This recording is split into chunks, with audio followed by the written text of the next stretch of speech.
The next day, they started their travel to Redfield. Tungal finished to look at his crossbow, put his armor, and joined Aedris to start their mission. They decided to go together on the road to prevent the problems. In case of attack, Tungal was supposed to throw an arrow with a red tissue fixed on the other travelers to ask them to stop. A second would be sent to claim help, and if the danger disappeared, a green one. The captain and the medieval crown decided the strategy to fight.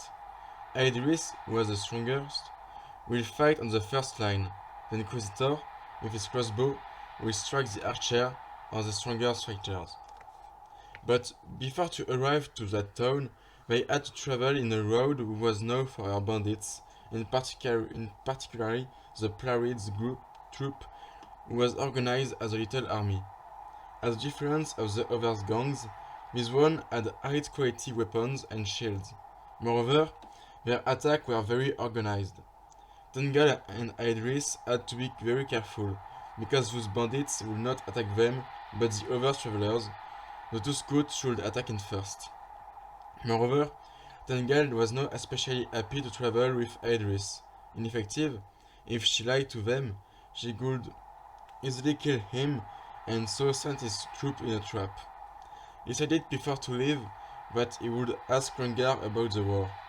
Maybe the veteran knows some information about the medieval crown and how to fight them. He found Rengar sat, repairing a crossbow. When he saw the captain, the veteran stopped his activity. "What do you want to know?" said the soldier. "Some information about the medieval crown. We don't study how to fight them in the temple. But you did the war. Maybe you have an idea." Rengar think about it a little time and then said, "During the battles, we used a special crossbow, bigger than yours. They were especially designed to kill big enemies. Our other option was to fight them with a high number superiority." "So, if she attacked me, I can't protect myself," said Tungal.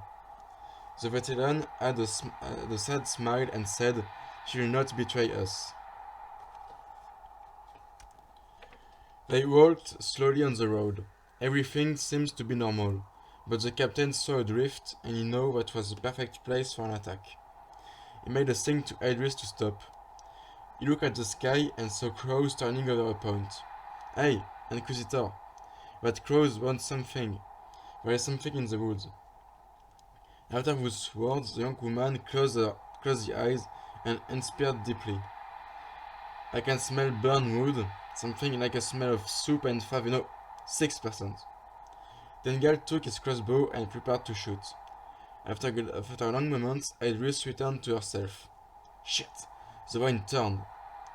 "Nice, I think we can surprise them if we go in the forest," said the Inquisitor.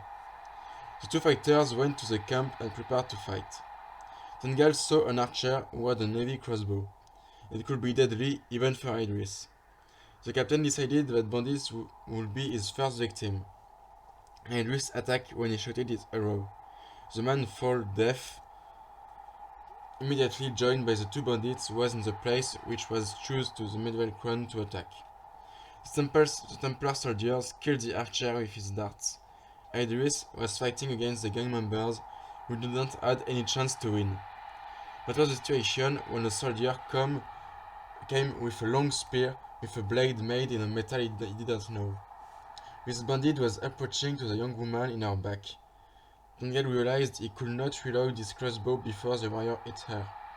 So he took an axe and ran to the bandits. This one prepared to attack when he understood he was attacked in his back. He doubted one little second before turning himself against the captain, prepared his spear and realized his hesitation had permitted to Aedris to hit him. The bandit fell on the floor, dead. The Inquisitor had a look to the blade. It was a coarsely sharp, certainly with a gringer. The metal was heavy, black, with purple reflections. The shape of the blade was not common for a spear. Maybe, at the origin, it was a dagger. Tungal broke the weapon and took the blade. After this, he looked around him. Aedris was searching for materials in the hut. The Inquisitor's him was interested by the organization of the camp. took a piece of paper to note it. It wasn't organized as a circle around the firework as a command camp, but in a rectangular shape, but which seems to be too big for the little number of bandits they killed. "Hey, look at this," said Aedris. She had in her hands a piece of paper marked with the blazon of the Gaelic Kingdom. The Inquisitor looked at it. It was a bandit mission which concerned the attack of the caravans. "Didn't Gaelic take a lot of money from the caravans?" said the young woman. "They have no reason to attack them." Tungal was angry. "But more important, to attack caravans, the bandits should be in high number, and if the others come back, Aedris and him will be in danger. We should leave." "We will try to understand that later," said the soldier. They rejoined their horses and returned with the others. When they arrived, Tungal looked at the letter. The symbol of the Gaelic Kingdom seems to be official, but the formulation of the text was strange.